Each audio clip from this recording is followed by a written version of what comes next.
Comment pourrais-je me détacher de ce que je n'ai pas encore vécu?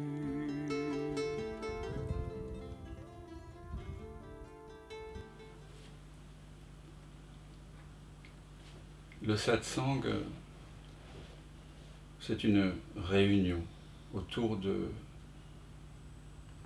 du dévoilement de qui nous sommes vraiment.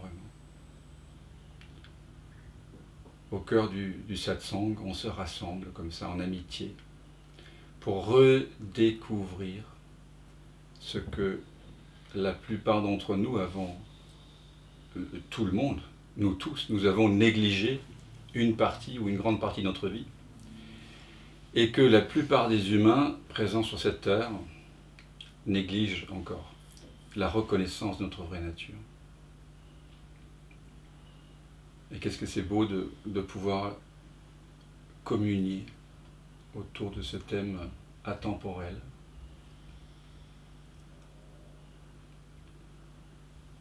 Et de reconnaître que,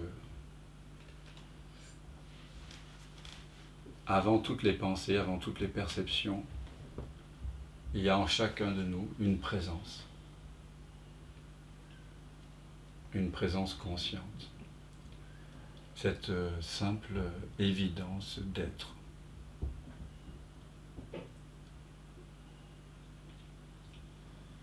Et que si on est très très attentif, et on se réunit pour partager justement cette attention si précieuse ce soir, si on est très attentif, on peut redécouvrir que ce que nous sommes réellement est avant les pensées, en amont des perceptions.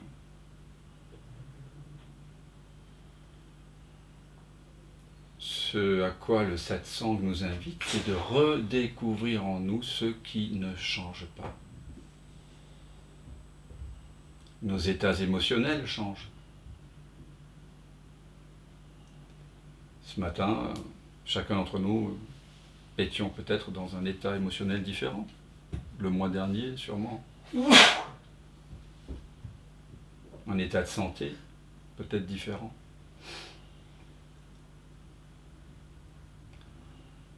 Les pensées que vous avez eues depuis ce matin, et il y en a probablement eu des milliers, apparentes ou transparentes, ne sont pas présentes maintenant. Il n'y en a qu'une seule à la fois qui est présente. Et elle ne dure pas bien longtemps. Les sons que vous entendez changent d'instant en instant. Les parfums, les odeurs que vous humez changent. Les goûts changent d'instant en instant. En fait, tout ce qui est perçu change d'instant en instant. Et pourtant, quelque chose demeure. Quelque chose n'est pas affecté, changé, perturbé par ce qui est expérimenté. Quelque chose en nous est tout le temps présent.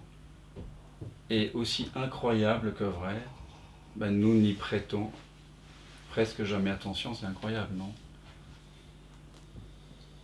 Nous sommes la plupart du temps, peut-être, c'est à chacun de voir pour lui-même, absorbés par le contenu de la conscience, fascinés par le rêve, fascinés par le personnage, par ses élucubrations imaginaires, par ses fantasmes, par ses obsessions, par ses concepts, par ses affirmations, par ses peurs, par ses désirs. On est très souvent entraîné dans la danse, identifié au fait d'être un danseur particulier, séparé des autres danseurs. On croit être une personne, en fait.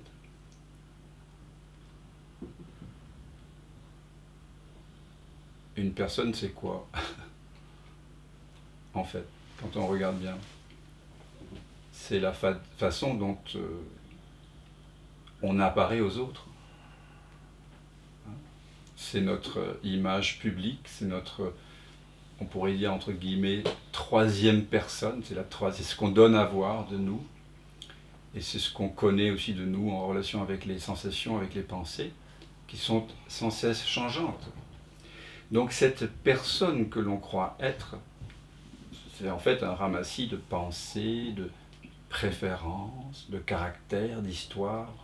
Et c'est jamais tout à fait la même. Vous n'êtes pas la même personne selon que vous avez rendez-vous avec votre employeur pour un rendez-vous pour un licenciement, ou pour un rendez-vous amoureux, ou pour une virée en famille.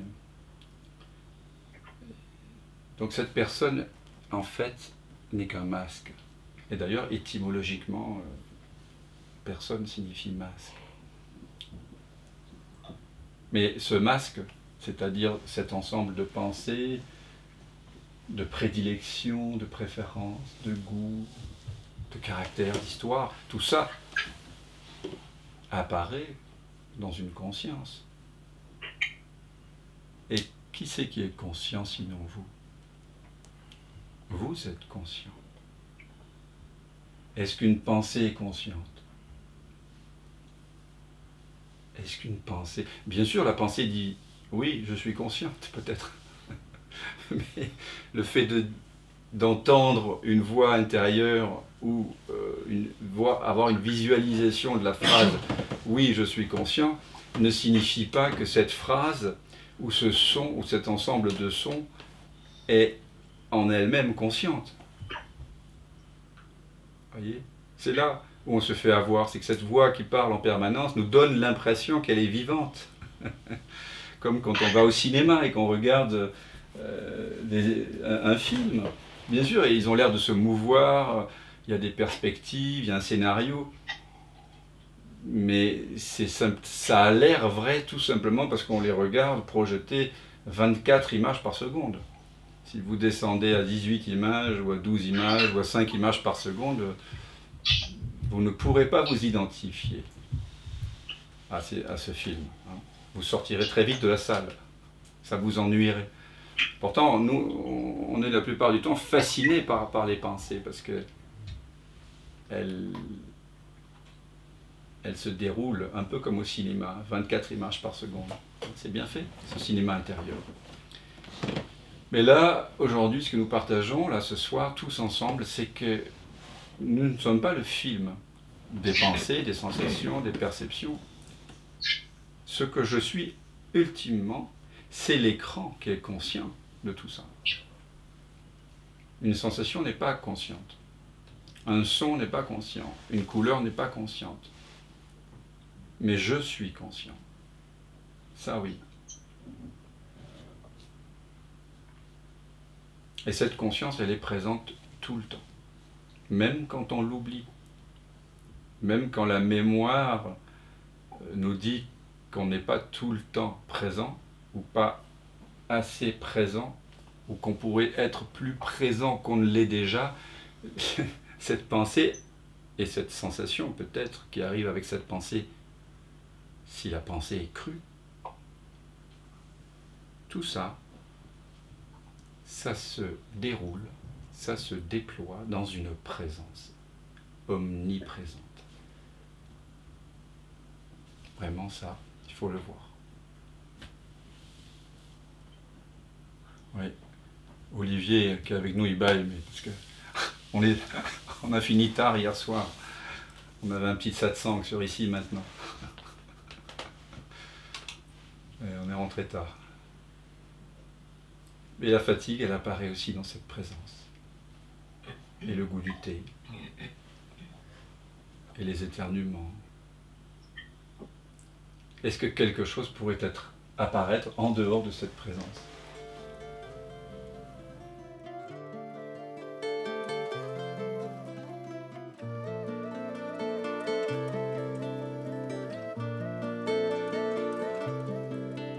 On ne peut lâcher que ce que l'on a tenu. Mais comment pourrais-je me détacher de ce que je n'ai pas encore vécu?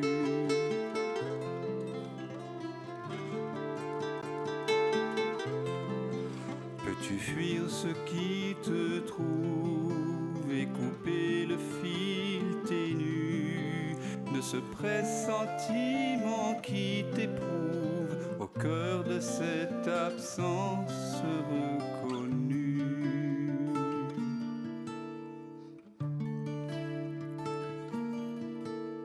Ce qui s'obstine pendant le sommeil, ce que tu sens juste après le réveil, garde la fleur des dérives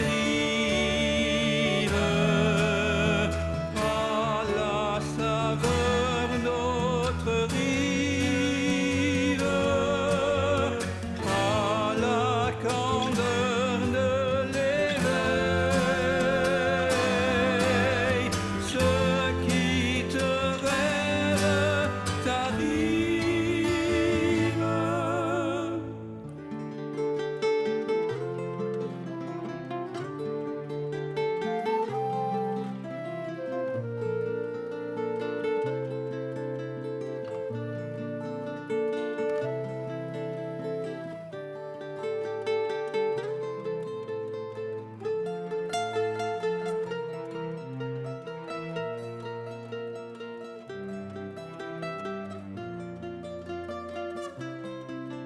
Quand la vague se prépare à noyer ton ventre nu, n'aie pas peur, il n'est jamais trop tard pour accueillir le souffle de ta mue.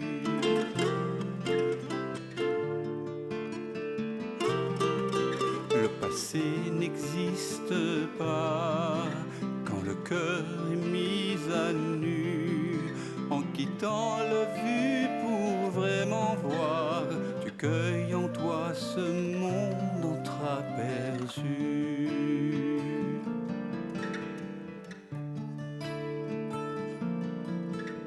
Ceux qui persistent pendant le sommeil, ce que tu sens juste après le réveil, garde la fleur d'autres rives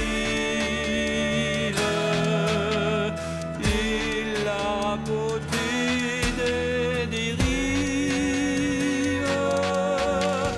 à la fraîcheur de l'éveil. Ce qui te rêve t'arrive.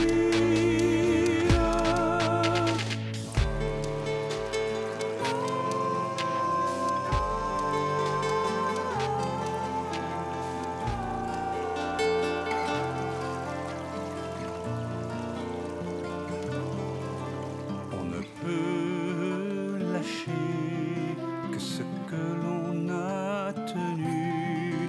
Mais comment pourrais-je me détacher de ce que je n'ai pas encore vécu?